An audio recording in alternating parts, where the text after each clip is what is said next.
오늘 이 시간 주시는 하나님의 말씀은 신약 성경 사도행전 2장 43절에서 47절까지 말씀입니다. 신약 성경 189면에 나와 있습니다. 이 계시된 하나님의 말씀을 봉독하도록 하겠습니다. 사람마다 두려워하는데 사도들로 말미암아 기사와 표적이 많이 나타나니 믿는 사람이 다 함께 있어 모든 물건을 서로 통용하고 또 재산과 소유를 팔아 각 사람의 필요를 따라 나누어주며 날마다 마음을 같이하여 성전에 모이기를 힘쓰고 집에서 떡을 떼며 기쁨과 순전한 마음으로 음식을 먹고 하나님을 찬미하며 또 온 백성에게 칭송을 받으니 주께서 구원받는 사람을 날마다 더하게 하시니라. 아멘. 여러분 반갑습니다. 오늘은 사순절 네 번째 주일입니다. 우리 서로 이렇게 한번 인사하겠습니다. 성령의 능력을 힘입어 영혼을 구원합시다.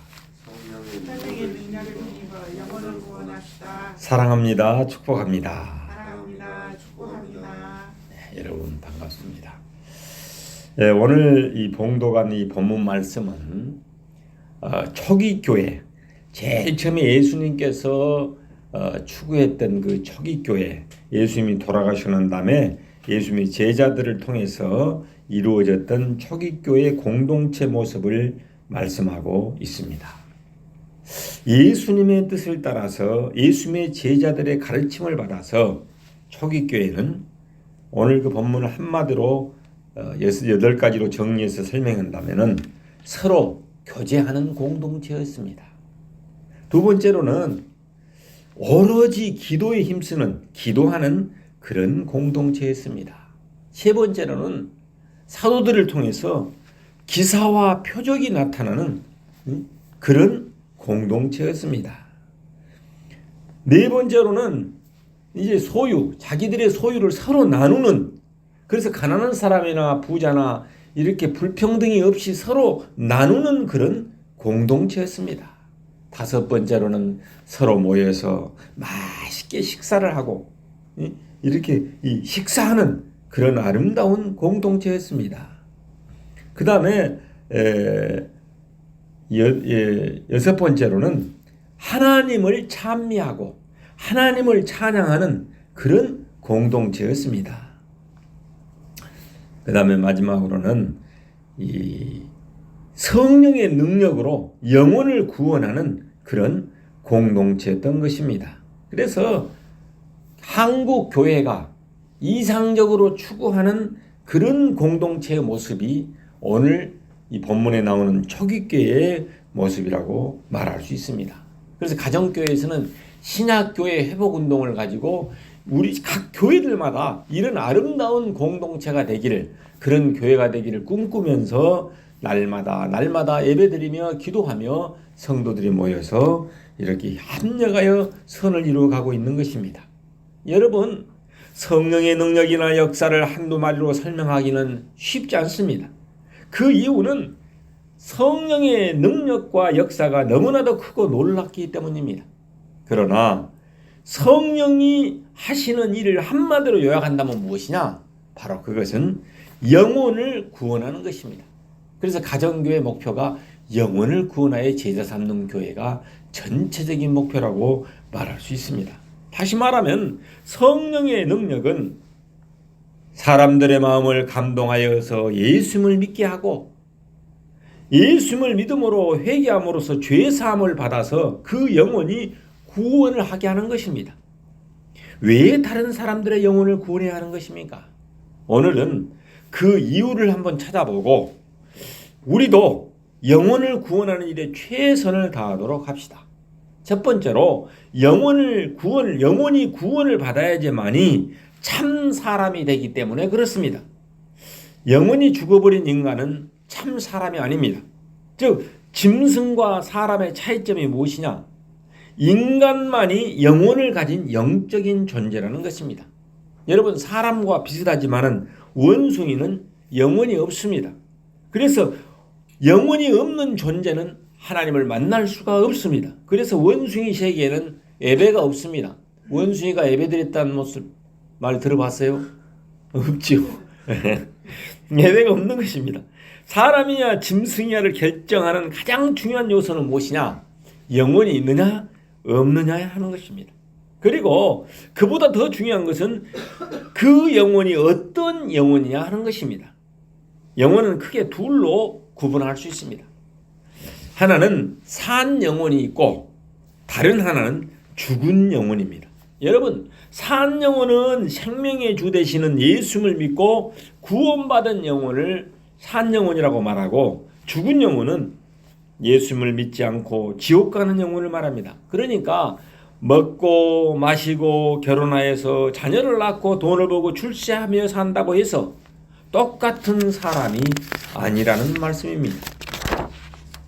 길이요 진리요 생명 되시는 예수를 믿고 구원을 받은 사람이라야 하나님의 형상으로 회복되는 사람인 것입니다. 그래서 영원히 구원을 받지 못한 사람은 살아있는 것 같으나 죽은 자라고 말씀하고 있습니다. 그래서 화분에 있는 꽃이 아무리 살아있지만 꺾어있는 꽃은 어때요? 살아있는 것 같으나 이미 뿌리로부터 단절됐기 때문에 죽은 것입니다. 그와 마찬가지라는 것입니다. 영원히 구원을 받아야지만 참 사람이 된다는 이 진리를 믿는 사람이라면 영원 구원을 결코 소홀히 할 수 없는 것입니다. 두 번째로 영원히 구원을 받아야지만이 모든 것이 바로 되기 때문에 그렇습니다. 요한 3서 1장 2절에 보면은 요한 사도는 사랑하는 가이오에게 이렇게 말합니다. 사랑하는 자여, 내 영혼이 잘됨 같이 내가 범사에 잘되고 강건하기를 간구하노라 라고 말씀했습니다. 여러분, 그 사람의 영혼이 잘못되면 만사가 잘못됩니다. 영혼은 집으로 비유하면은 이 기둥 있잖아요. 기둥이 없으면 집이 무너지잖아요. 이 기둥과 같고 인체로 비유한다면은 심장과 같습니다. 여러분, 심장이 멈춰버리면 어떻습니까?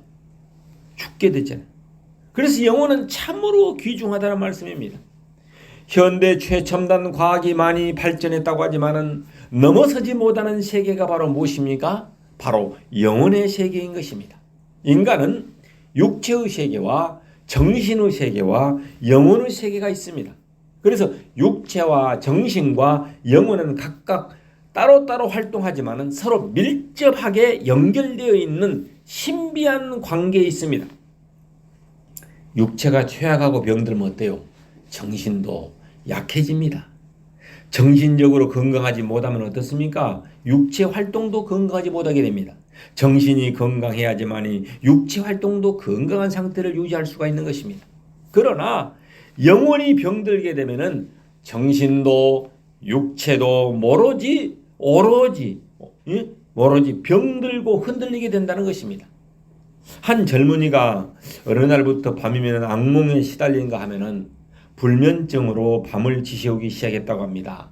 그리고 또 환청 현상이 일어나는가 하면은 때때로 환상을 보기 시작했습니다.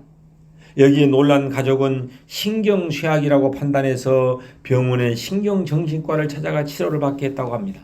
그러나 증상은 점점 더 심해지기 시작했습니다. 알고 보니까 이 젊은이는 신경과 계통의 질환이 아니었습니다. 그 문제는 영혼에서 시작된 것이었습니다. 이 젊은이는 하나님과 자기만이 아는 죄를 범했던 것입니다.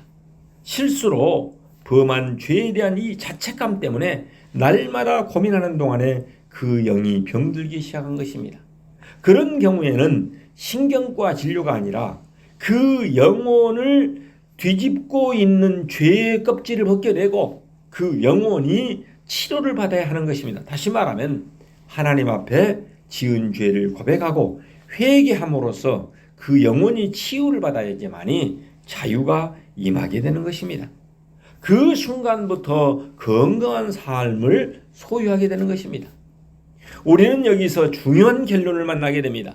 그것은 인간의 문제는 곧 영혼의 문제라는 것입니다. 영혼이 바로 서야지만이 인격이 바로 섭니다. 영원히 구원을 받아야지만이 그 삶이 바로 됩니다. 남편의 영원히 구원을 받아야 그 가정이 평안하고 행복하게 되는 것입니다. 부모의 영혼이 구원을 받아야지만이 자녀들이 행복하게 되는 것입니다. 구원받은 영혼들이 모여서 만든 공동체가 아름다운 공동체입니다. 여러분, 오늘 본문 제가 봉독했던 이 본문처럼 초기 교회 같은 아름다운 공동체인 것입니다. 영혼이라는 말의 원래의 뜻을 살펴보면은 호흡하다라는 뜻이 있습니다. 호흡하다. 즉 모든 생명체는 숨을 쉬게 됩니다. 그러나 짐승이 숨을 쉬는 것과 사람이 숨을 쉬는 것은 다른 점이 있습니다. 사람은 산소 호흡과 영혼의 호흡을 하지만은 짐승이나 식물은 산소 호흡만 합니다. 하나님께서 사랑하는 여러분, 성경이 말하는 영혼의 특징이 있습니다. 그 성경이 말하는 영혼의 특징을 한번 살펴보도록 하겠습니다. 첫째, 에스겔 18장 4절에 보면은 모든 영혼이 다 내게 속한지라라고 말했습니다. 그 이유는 하나님이 영혼을 만드셨기 때문입니다. 여러분, 구약 성경 창세기 2장 7절에 보면은 여호와 하나님이 땅의 흙으로 사람을 지으시고 땅의 흙으로 사람의 이 몸을 지으시고 생기를 그 코에 불어넣으시니 사람이 생명이 되느니라라고 했습니다. 여기에서 이 생기가 무엇입니까? 코에 사람이 생기를 불어넣는 것은 사람밖에 없는데 이 생기를 히브리어로 루아흐라고 말합니다. 호흡, 숨, 이 생기 이렇게 표현합니다. 코에다가 하나님이 생기를 불어넣으신 것은 사람밖에 없는 것입니다. 사자도 그렇게 하지 않았습니다. 고릴라도 또 독수리도 생기를 불어넣은 일이 없습니다. 사람에게만 생기를 불어넣어 주었습니다. 그것은 인간의 영혼의 주인이 하나님이시라는 증거가 되는 것입니다. 두 번째로 여러분, 영혼의 특징이 무엇이냐? 불멸합니다. 여러분, 신약 성경 마태복음 10장 28절에 보면은 몸은 죽여도 영혼은 능히 죽이지 못하는 자들을 두려워하지 말고 오직 몸과 영혼을 능히 지옥에 멸할 수 있는 일을 두려워하라라고 했습니다. 여러분, 영혼 불멸 사상은 모든 종교의 공통된 교리입니다. 그러나 성경이 말하는 영혼 불멸 사상은 무엇입니까? 하나님이 영혼을 만드시고 하나님을 믿지 않는 영혼은 지옥에 들어가서 영원토록 고통을 받는다는 것입니다. 여러분, 영혼을 만드시고 생기를 불어넣으신 하나님을 믿고 영생을 얻도록 합시다. 그래서 요한복음 3장 16절에서 뭐라고 얘기합니까? 하나님이 세상을 이처럼 사랑하사 독생자를 주셨으니 이는 저를 믿는 자마다 멸망치 아니하고 영생을 얻게 하려 하심이라. 영생, eternal life, 영원한 생명, 영원한 삶을 얻게 한다는 것입니다. 그래서 누구든지 예수 그리스도를 믿는 자는 영생을 얻게 되는 것입니다. 여러분, 세 번째로 한 영혼은 온 천하보다도 귀한 것입니다. 마태복음 16장 26절에 보면은 사람이 만일 온 천하를 얻고도 제 목숨을 잃으면 무엇이 유익하리요? 사람이 무엇을 주고 제 목숨과 바꾸겠느냐라고 했습니다. 즉, 한 사람이 천하를 얻는 것은 사실 불가능합니다. 그리고 혹시 얻는다 하더라도 목숨을 잃어버리면 무슨 소용이 있겠습니까? 목숨보다 더 중요한 것이 있습니다. 그것이 바로 무엇입니까? 영혼입니다. 영혼. 여러분, 천하를 얻으면 무엇합니까? 목숨을 잃으면 무슨 소용이 있겠습니까? 여러분, 영혼은 천하보다도 귀중한 것입니다.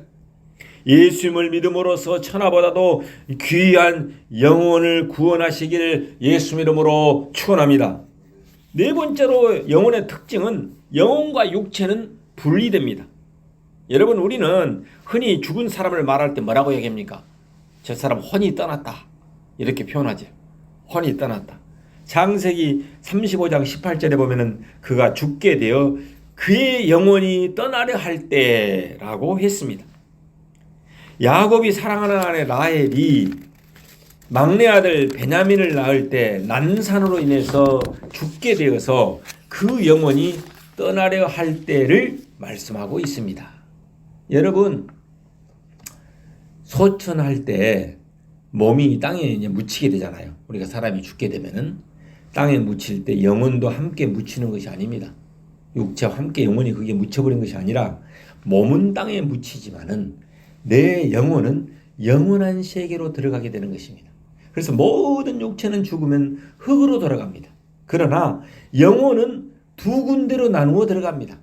구원받은 영혼은 천국으로 들어가고 구원을 받지 못한 영혼은 지옥으로 들어가게 되는 것입니다. 그래서 영혼이 저주를 받으면 정신도 육체도 저주를 받게 됩니다. 영혼이 병들면 정신도 병들고 육체도 병들게 됩니다. 영혼이 잘 되어야지만 모든 것이 강건하게 되고 형통하게 되는 것입니다. 그래서 영혼 구원은 하나님의 뜻이며 명령인 것입니다. 여러분, 예수 그리스도가 이 땅에 오셔서 십자가를 지신 것은, 죽게 된 것은 무엇 때문입니까? 인간의 영혼을 구원하시기 위해서 예수님께서는 죽기 위해서 이 세상에 오셨습니다. 인간의 영혼이 구원받는 것은 하나님께서 창조하신 본래의 인간의 모습으로 회복하는 것입니다. 천국 백성이 많아지는 것은 하나님의 뜻이고 지옥 백성이 많아지는 것은 마귀, 사탄 마귀의 소원입니다. 그래서 어둠의 세력인 여러분 사탄 마귀는 죄짓고 안 믿도록 하고 지옥 백성이 많아지도록 온갖 노력을 다하고 있는 것입니다. 하나님께서 사랑하는 여러분, 우리 주변을 한번 돌아보십시오. 우리가 구원해야 할 영혼들이 얼마나 많이 있습니까? 영혼을 구원할 책임이 나에게도 있는 것입니다. 그들을 구원하라는 것은 예수님의 지상명령인 것입니다. 신약성경 마태복음 28장 19절 20절 말씀에서 이렇게 말씀하십니다. 그러므로 너희는 가서 모든 민족으로 제자를 삼아서 아버지와 아들과 성령의 이름으로 세례를 베풀고 내가 너희에게 분부한 모든 것을 가르쳐 지키게 하라. 볼지어다 내가 세상 끝날까지 너희와 항상 함께 있으리라 라고 우리 주님께서는 지상명령을 하셨습니다. 여러분, 기도하고 성령의 능력을 받아서 우리도 능히 할 수 있다는 믿음을 가지시길 바랍니다. 이 성령의 능력은 우리에게 강권하고 있습니다. 여러분, 사도행전 1장 8절에 보면은 오직 성령이 너희에게 임하면은 예수 그리스도의 영, 거룩한 영이 너희에게 임하면은 너희가 권능을 받고 두나미스의 이 권능을 받고 예루살렘과 온 유대와 사마리아와 땅끝까지 이르러 내 증인이 되리라라고 말씀하고 있습니다. 지옥 가는 영혼을 구원해내기 위해서 우리는 이제부터 태신자를 우리가 이렇게 딱 마음속에 작정하여서 메모해 놓고 날마다 우리가 기도합시다. 날마다 그 영혼을 위해서. 그래서 함께 더불어 우리들만 예수님 믿고 천국 가는 것이 아니라 함께 더불어 예수님을 믿음으로써 구원을 받고 죄사함을 받고 영원히 사는 천국에 가도록 합시다. 내가 전도함으로 그 사람을 우리 어깨 위에 세워서 예수님께서 바라시는 그 인간상, 건강한 하나님의 사람, 위대한 하나님의 사람, 변화된 하나님의 사람들로 세워나갑시다. 하나님께서 사랑하는 여러분, 때를 놓치지 않도록 합시다. 우리 모두 성령의 능력을 받아서 영혼을 구원하는 복된 일에 동참하는 저와 여러분이 되시길 예수 이름으로 축원합니다. 기도하겠습니다. 구원의 하나님 아버지, 성령의 능력을 힘입어 천하보다 귀한 영혼을 구원하는 일에 참여하게 하옵소서.